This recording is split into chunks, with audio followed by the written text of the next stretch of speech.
정부가 코로나19 백신 구매 계획을 다시 한번 밝히고 내년 2, 3월 접종을 추진하겠다고 했습니다.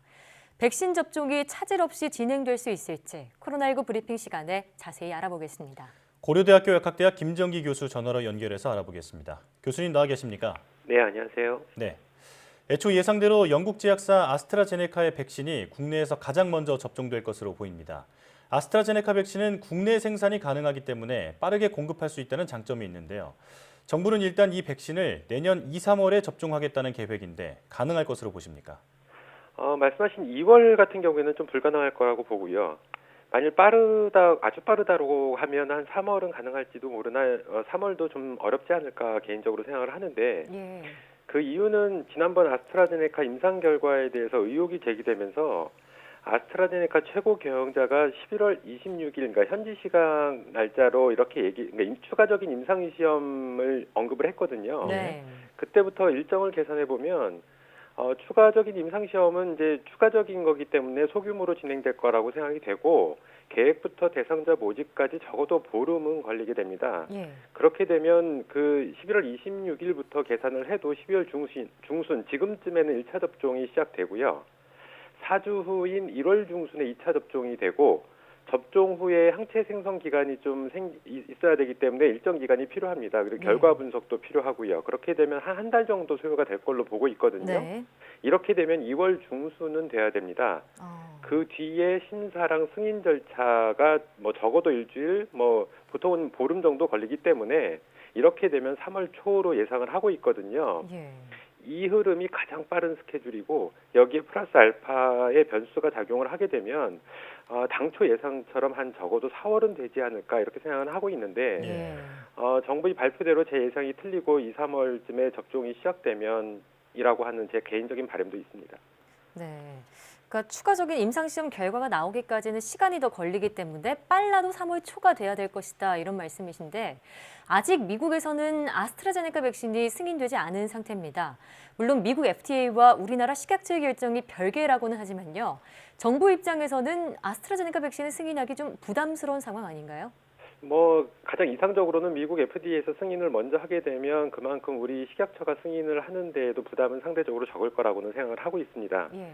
근데 아스트라제네카 백신은 그 미국 백신 제약회사가 아니고 그러니까 영국 제약사거든요. 예. 그렇게 되면은 아스트라제네카 같은 경우에 영국이나 EU에 먼저 사용 승인 신청을 할 가능성이 높다 이렇게 보고 있고요. 네. 이렇게 되면 영국 같은 경우에는 승인을 할 거라고 보고 있거든요. 특별한 이상이 없으면. 이렇게 되면은 우리나라 식약처가 심사하고 승인하는 데 상대적으로 부담은 덜할 거다 이렇게는 보고 있습니다. 그러니까 이렇게 이제 미국에서는 승인이 안 됐는데 영국이나 EU 쪽에서 승인이 먼저 돼서 실제로 사용되고 있는 의약품들도 다수가 있기 때문에 미국의 승인 여부는 크게 뭐 중요치는 않다 이렇게는 보고 있는데 어찌됐든 아스트라제네카 백신 자체에 대한 사전 검토나 그러니까 심사 단계를 철저하게 해서 안전성 부분을 명확히 하는 게 가장 중요하다 이렇게는 보고 있습니다. 예. 이런 가운데 정부가 백신을 추가로 확보하기 위해서 미국 제약사 노바백스와 협상을 진행하고 있는 것으로 알려졌습니다. 이 백신은 기존에 정부가 선구매 계약을 체결한 4개 제약사 백신과는 제조 방식이 다르다고 하는데 어떤 백신인지 설명해 주시죠. 말씀하신 것처럼 노바백스 코로나19 백신 같은 경우에는 기존의 4개 제약사 백신하고는 전혀 다른 플랫폼입니다. 그래서 제조합 단백질을 기반으로 하는 백신이고요. 이 제조합 단백질 백신 같은 경우 뭐 다른 말로 서브 유닛 또는 합성 항원 백신이라고도 하는데 이 플랫폼 같은 경우에는 오래전부터 실제로 개발이 진행되어 온 그런 백신 플랫폼입니다. 그런 의미에서는 안전성 부분은 비교적 잘 검증이 된 백신 플랫폼이다 이렇게 보시면 될 것 같고요. 실제로 인플루엔자 백신 중에서 이 플랫폼을 활용해가지고 실용화된 사례도 있습니다. 그렇기 때문에 안전성 부분은 상대적으로 기존의 4개 제약사보다는 더 안전하다라고 보시는 게 더 맞을 것 같고요. 근데 다만 지금까지 오랫동안 개발이 진행됐는데 상용화가 좀 더딘 이유 중에 하나는 효능이 상대적으로 떨어진다라는 부분이거든요. 그렇기 때문에 이 효능을 올리기 위해서 그 백신 보조제 또는 면역 증강제라고 불리는 아주번트를 함께 사용을 하는데 노바백스 같은 경우에는 사포닌을 기반으로 한 매트릭스 M이라고 하는 아주번트 기술을 기술 이전해가지고 확보를 하고 있거든요. 그래서 이런 아주번트 기술과 더했을 때는 실제로 한계점을 극복할 수 있다 이렇게 보고 있고 네. 임상 일상 결과가 실제로 논문에 실렸는데 자연 감염에 의해서 형성된 항체나 중항체 형성보다 훨씬 더 높은 항체가를 보인다라고 알려져 있습니다. 그래서 지금 기대를 좀 하고 있는데요. 만약에 성공적으로 개발이 된다라고 그러면 화이자나 모더나 백신보다는 안전성 측면에서는 비교 우위에 있다라고 볼 수가 있고요. 예. 단가 측면에서도 화이자나 모더나 백신보다는 다소 낮은 가격으로 책정되지 않을까 이렇게 기대를 하고 있습니다. 네, 그러니까 정리하자면 노바백스 백신은 아직 안정성은 좀 높지만 효능은 검증이 필요한 상황이다라고 볼 수 있겠고요. 이 노바백스가 개발 중인 백신 임상 3상이 진행 중인 것으로 알려졌는데요. 실제로 백신을 접종하기까지는 좀 더 시간이 걸리겠죠? 이 노바백스 백신 같은 경우에 지난 11월 임상 3상을 시작하려고 했다가 연기됐고 이달에도 한 번 더 미국 임상 시험이 보류가 된 상황이거든요. 근데 영국에서는 15,000명 규모의 임상 3상 시험 등록이 완료가 됐고요. 실제로 임상이 진행 중입니다. 그래서 이런 부분들을 고려했을 때 영국에서의 임상 시험 결과가 도출이 되면 내년 1분기 중에는 임상 3상 결과가 나올 걸로 예상이 되고 있고요. 이 결과를 바탕으로 미국이나 영국의 긴급 사용 승인을 신청할 걸로 생각을 하고 있습니다. 그래서 아스트라제네카 백신과 비슷하거나 다소 늦은 시점에 상용화가 되지 않을까 이렇게 예상은 하고 있습니다.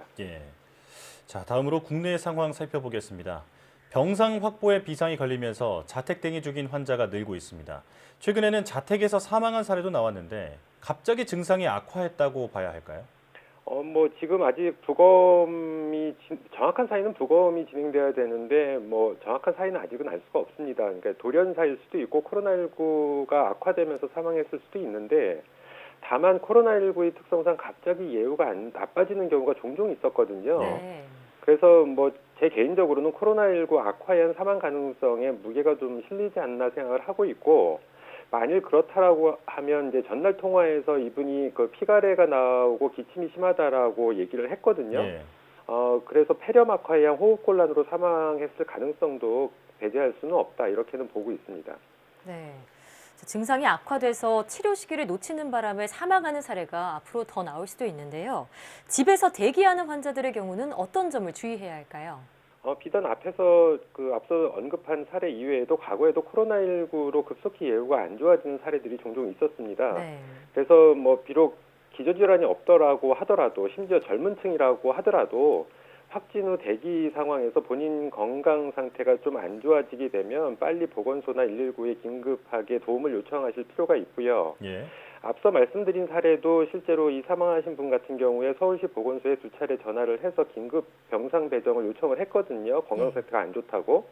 근데 그럼에도 불구하고 실제로 병상 배정을 못 받았는데 그렇기 때문에 요즘 환자가 급속히 증가를 하고 있기 때문에 생활치료센터나 중환자치료 병상을 빨리 추가를 해야 된다라고 생각을 하고 있고 물론 보건당국에서 최선을 다해서 노력을 하고 있을 거라고 생각을 하고 있습니다만 다시 한번 그 필요성에 대해서 강조를 드리고 싶습니다. 자, 이제 다시 주말이 됐습니다. 연말을 앞두고 이동량이 다시 늘어나지 않을까 걱정인데요. 주말이 지나기 전에 3단계 격상을 먼저 해야 하는 것 아니냐는 의견이 나오고 있습니다. 어떻게 보십니까? 방역적인 측면에서는 이미 3단계 격상 기준을 한참 넘어섰기 때문에 당연히 3단계 격상을 하는 것이 맞겠죠. 근데 다만 방역당국에서 3단계 격상을 주저하는 이유도 충분히 이해는 하고 있습니다.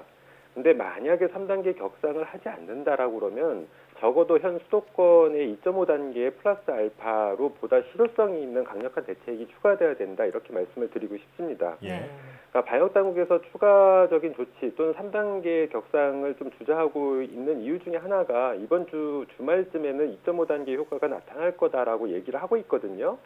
근데 저는 이 부분은 잘못된 판단이다라고 생각을 하고 있고 이미 2.5단계 효과는 나타나고 있었습니다. 그러니까 지금 현재 1,000명이 넘어서는 상황이기 때문에 원래는 급속하게 환자가 급증해야 되는데 다소 이렇게 유지되고 있는 상황을 보이고 있는 게 이 부분이 현재 2.5단계 효과의 전부다라고 판단을 하고 있고요. 현 상태, 그러니까 코로나19의 전파 속도와 사회적 거리두기 2.5단계의 효과, 어쩌면 미비하다라고 저는 보고 있는데 이 상태를 저는 버퍼링, 그러니까 절충 구간이라고 생각을 하고 있거든요.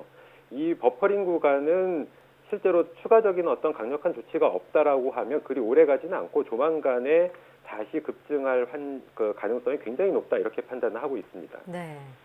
자, 아무리 방역 지침을 강화해도 지키지 않으면 무용지물이겠죠. 이번 주말 마스크 착용과 거리 두기를 더욱 철저히 실천해야겠습니다. 지금까지 고려대학교 약학대학 김정기 교수와 함께했습니다. 교수님 오늘 얘기 잘 들었습니다. 네, 감사합니다.